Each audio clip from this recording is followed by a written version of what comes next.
Buka. RM1. Tak apalah, kena cakap.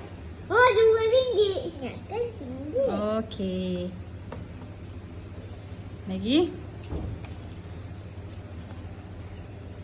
Oh, sini.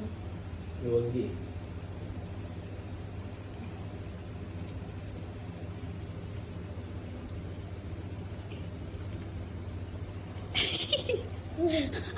Susah.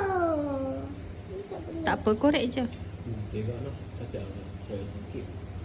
Umi babah tak lagi ke? Babah. Ha?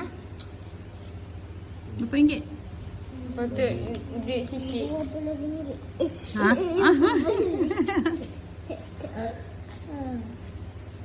Tak tahu lah berapa ringgit. RM2. Berapa? RM2. RM2 je? Alhamdulillah. Dah. Dari kilang.